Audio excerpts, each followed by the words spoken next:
बहुत सुंदर बाड़ी भाभी।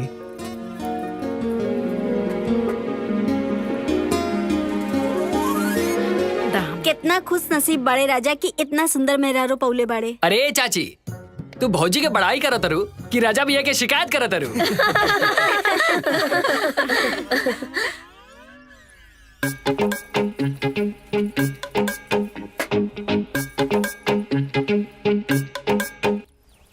चलो लोग भौजी के एजा बैठल बैठल इनकर देह दुखा गई हुई। अहो दद्दा, भौजी के इतना चिंता करब तो अपन मेहरारू के कितना चिंता करब।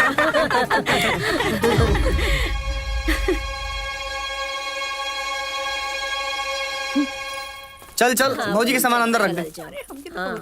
बहुत नीमन दिया। माँ जी ई रख ली।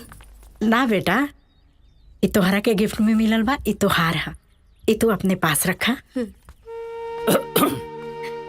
जा दादाजी आ गए नी, पैर छुला यहाँ के। अरे खुश रह बेटा, खुश रह, खुश रह, खुश रह।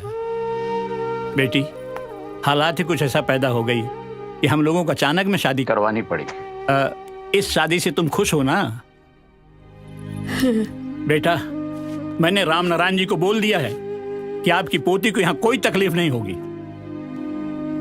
मैं हूं यहाँ, और एक बात तुमसे भी कहना चाहता हूं, अगर तुम्हें किसी प्रकार की कोई भी तकलीफ हो, तुम्हें कोई भी उलझन हो, तो बेझिझक मुझसे कहना। यहाँ तुम्हारा दादा मैं हूं, मैं ही तुम्हारा दादा हूं, समझी?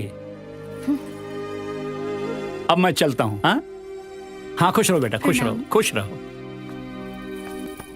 अब चलो बेटा, तुम्हारे घर दिखा दी। हाँ जी चल। बड़ी आइल बड़ी।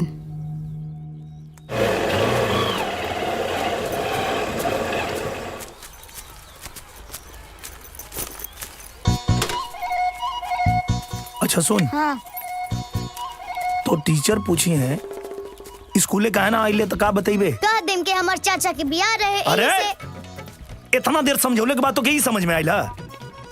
अपने टीचर से गलती से भी मत बताइए कि हमार बियाह भइल बा। तब का बताएं?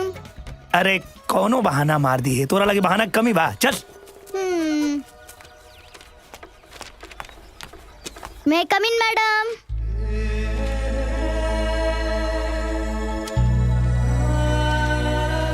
कम इन। कहाँ रहा तू इतना दिन से?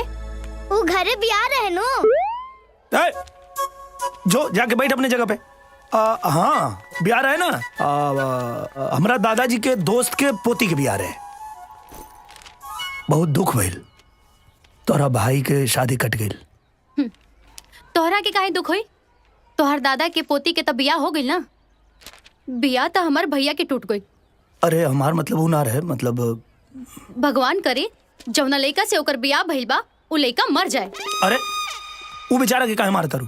अरे ओकर कौन गलती बा? बस बस इहा वकालत करे आइल बड़ा का। और वैसे भी जे स्कूल में लेट आवेला या छुट्टी करेला ना, तो ओकरा के पनिशमेंट मिलेला। ए बल्लू। जी मैडम जी। चल मुर्गा बन। जी मुर्गा का है? बने तड़के ना आई जाओ। अरे कहीं और के गुस्सा कहीं और काहे निकाला तारू? तोहरा के भी मुर्गा बने के बका? ना हमरा काहे मुर्गा बने के बा? गलती के भाई बनी है, ठीक से बन।